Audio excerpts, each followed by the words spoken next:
सरकारला मी विनंती करतो, अशा पद्धतीने वारकऱ्यांचा, पवित्र वारीचा, संतांच्या विचाराचा आणि संविधानाचा अवमान करणारे जे कोणी आमदार असतील, जे कोणी नेते असतील, त्यांच्यावर कारवाई ही केलीच पाहिजे।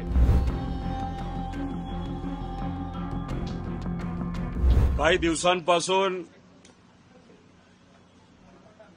महाराष्ट्राच्या विधिमंडळामध्ये जिथं आम्ही सर्वजण समतेचा विचार, सामान्य लोकांचा विचार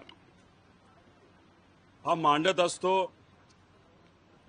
आणि कुठलाही भेदभाव न करता लोकांना न्याय कसा मिळेल यासाठी आम्ही सर्वजण आमदार म्हणून लोकशाहीच्या मार्गाने निवडून आलेले आम्ही सर्वजण आमदार, आणि लोकशाही आपण जेव्हा म्हणतो त्या लोकशाहीचा प्रमुख स्तंभ काय असेल ते हे आहे आपलं संविधान।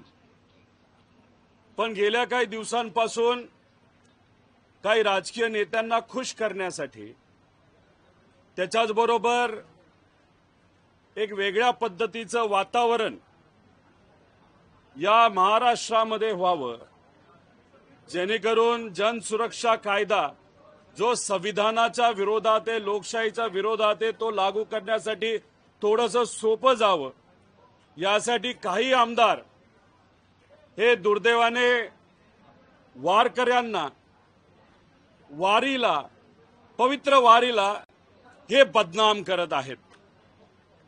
हबप श्यामसुंदर महाराज अनेक वर्षांपासून संविधान समता दिंडी हे तुकाराम महाराज, तुकोबाराया महाराजांच्या पालखी सोहळ्यामध्ये त्यांची दिंडी असते आणि मग लोकांना संविधानाचं महत्त्व हे समजावं यासाठी ते व त्यांच्याबरोबर असणारे सर्व सामाजिक कार्यकर्ते हे वारीमध्ये चालत असतात। आता मग तुम्ही जेव्हा आक्षेप घेत असता या विचारावर, तेव्हा कुठेतरी आपल्याला हेच म्हणावं लागेल की सत्तेत असणारे जे आमदार आहेत, ज्यांना कदाचित सत्तेत असणाऱ्या नेत्यांचा वर्धा असते की बिनधास्त बोल, आम्ही तुमच्या बरोबर आहोत, त्याचा अर्थ हे सरकार संविधानाच्या विरोधात आहे आणि वारीच्या विरोधात आहे। काही आंब्यावर विश्वास असणारे जे नेते, तुम्ही समजून घ्या कोण नेते आहेत, ते जेव्हा तलवार घेऊन वारीमध्ये येतात तेव्हा त्याच्यावर तुम्हाला आक्षेप घेता येत नाही।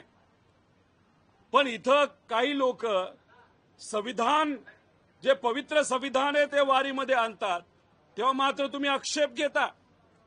त्याच्याच बरोबर आपण जर बघितलं तर वारी आणि वारकऱ्यांचा जो विचार आहे तो समतेचा, एकतेचा, बंधुभावचा आहे आणि संविधान सुद्धा हेच ते आपल्याला सर्व शिकवत असतात। त्यामुळे सरकारला मी विनंती करतो, अशा पद्धतीने वारकऱ्यांचा, पवित्र वारीचा, संतांच्या विचाराचा आणि संविधानाचा अवमान करणारे जे कोणी आमदार असतील, जे कोणी नेते असतील, त्यांच्यावर कारवाई ही केलीच पाहिजे। कारण तुम्ही जर बघितलं, एक त्या आमदार ज्या कोणी आहेत त्या जेव्हा उद्धव ठाकरे साहेबांबरोबर होत्या तेव्हा त्या MLC होत्या, त्यांची टर्म संपायला लागली तेव्हा अचानक त्यांच्या मनामध्ये बदल झाला आणि मग शिंदे साहेबांबरोबर ते झाले आणि परत एकदा आमदार झाल्या। आता कदाचित त्यांना असं दिसतंय की शिंदे साहेबांची सुद्धा ताकद भाजप कमी करते का काय, मग आता कुठेतरी भाजपचा विचार स्वीकारावा लागेल, भाजपच्या नेत्यांना खुश करावं लागेल आणि जनसुरक्षा कायदा जो संविधानाच्या विरोधात आहे तो आणत असताना भाजपला मदत करावी लागेल। म्हणून कदाचित त्या आमदार महोदया त्यांनी अशा पद्धतीचं वक्तव्य केलं, पण त्या वक्तव्याचा आम्ही निषेध करतो, कारण ते वक्तव्य संविधानाच्या विरोधात आहे आणि वारकरी संप्रदायाच्या विरोधात आहे आणि पवित्र वारी आणि संतांच्या विचाराच्या विरोधात आहेत। आम्ही या गोष्टीचा, त्या विधानाचा आम्ही सर्वजण निषेध करतो।